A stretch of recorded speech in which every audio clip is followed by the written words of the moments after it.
Hi, this is Matt McKillen with Innovative Financial Group. The question posed to me today is, what is home equity security?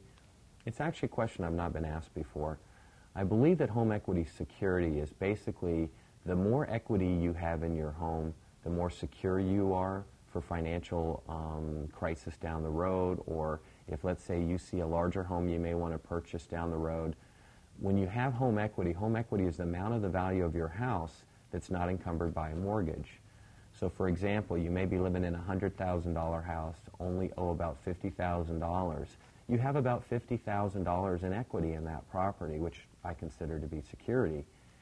If you sold that home and you turned around and purchased a new home, after you pay your mortgage off, you're going to have $50,000 in down payment to work to maybe move into a larger house if your family grows, or if you have to transfer due to a job change. So I think the definition of home equity security is having that equity available for changes in your life down the road. Again, my name is Matt McKillen.